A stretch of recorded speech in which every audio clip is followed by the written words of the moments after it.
Hey everyone, what's up? It's AC here to take you through our three-part series on Echo Bike ASR testing, talking about why we do it. Part two, we'll talk about how we do it in terms of how we run the test.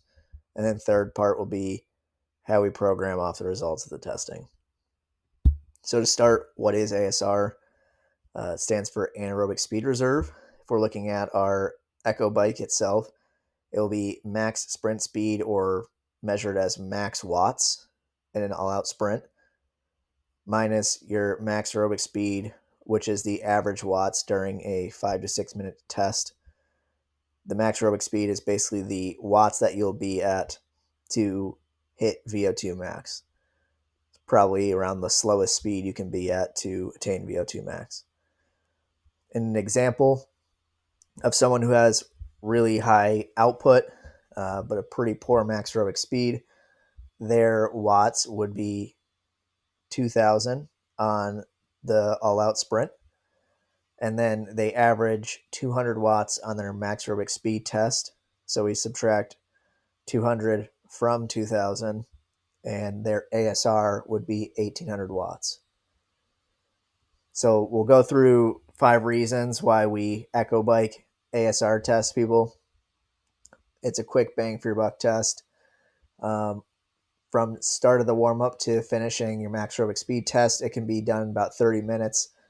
You can get it down to probably 20 minutes if you limit the number of max output attempts, or if you minimize some of the rest in between. For reason number 2, it allows for flexible means of high-intensity interval training for a bunch of situations. If we look at non-running based sports like hockey, they do a decent amount of bike work. If you're looking at a sport that maybe, at too high of a volume of skating might cause excess hip issues with guys, or just in general, it's hard to get ice time. Some sports rely on a bike, so this is a great way to do it. Also, sports that cross-train a decent amount for extra energy system development. Soccer does in some areas. So using the Echo Bike for ASR testing would work well. You can always ASR test with running. We're just doing this with the Echo Bike because we kind of built out a solid system to test and then program off of it.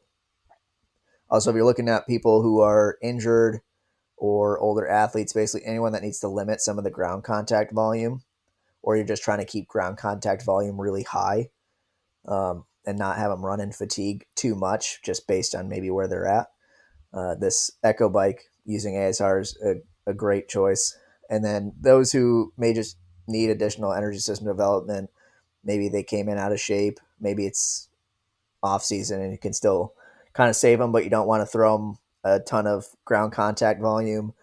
Or if it's someone who maybe didn't play a ton of minutes and, maybe you can't have them run after and they just need to get some quick work in, some high intensity work in on a bike. This is a great system to be able to do that. So we're looking at reason number 3, using ASR will allow for the individualized high intensity interval intensities. In my opinion, it's better than using RPE. There's kind of a lack of accuracy once lactate and the elevated heart rate becomes a factor. Some people just mentally don't handle it well. So using RPE on especially something like an Echo Bike, if they're not used to being on it, it can get spiked or kind of skewed a little bit too much. Giving a percentage isn't accurate at times if someone's not used to being on the bike. So say you want to have them just do like extensive tempo type intervals, telling them to do 70%. Someone may not know what 70% is. Also with the bike depends on kind of like their comfort and understanding that's probably going to be more metabolically taxing, higher heart rates, especially if they're not used to being on the implement. And it's a strict guide for those that like to operate in ambiguity. I know there's usually some athletes that, you give them the percentage to go at, you give them the RPE, and they're like, oh, well, I definitely felt like that was a 9. And you could tell they were not even pedaling over 10% of their max output. This kind of just gives them a very clear guideline to operate off of. Reason number 4, you can give more accurate high intensity interval prescription at intensities that are higher than mass. Pretty much anything at mass or higher would be considered hit in my mind.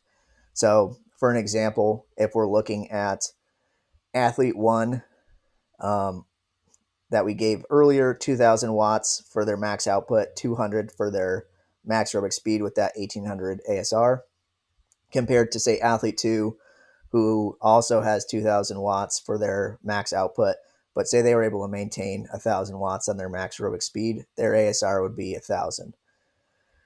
Typically,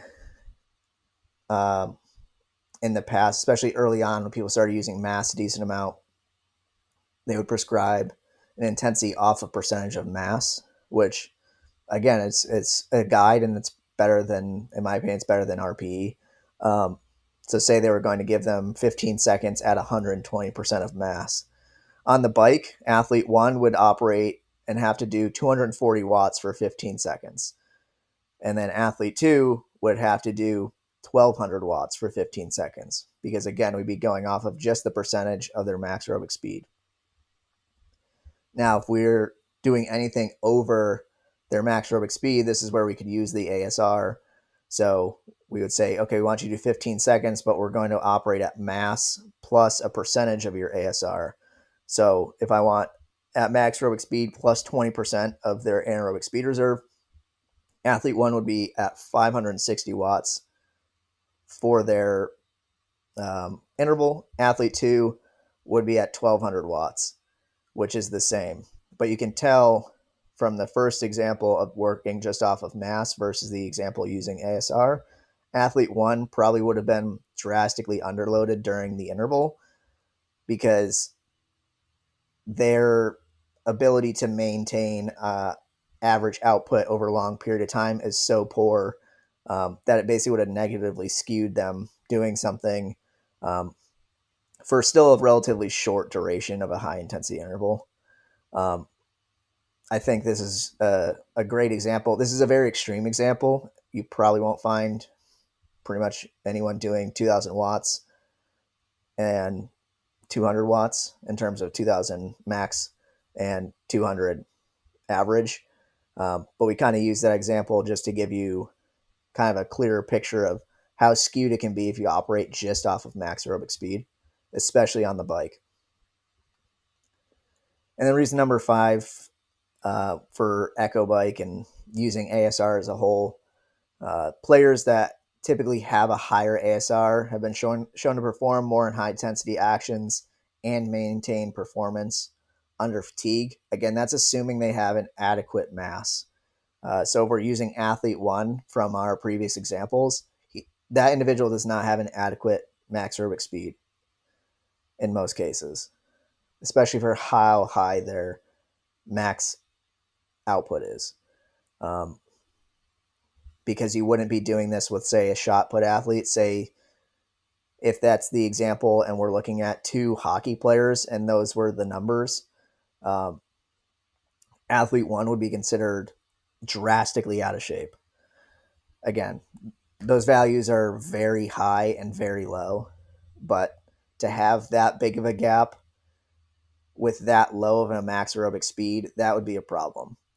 But if they have a pretty adequate max aerobic speed, then typically the player with a higher ASR will be able to perform more high intensity actions and maintain performance on fatigue. That's why we use that extreme example also, because you could argue, all right, well, athlete 1 has the higher ASR, so they probably can do more high intensity actions. But we need to hammer home the fact that they have to be aerobically fit enough and have a high enough VO2 max essentially for this to work well. If I had athlete 1 and those were the numbers, we probably wouldn't be doing much for high intensity intervals. We'd probably do some, and we'll go through that in the future pieces of this, but they would probably just have to hammer a bunch of lower intensity aerobic work to to get their numbers up. So that's part one on why we do this anaerobic speed reserve testing.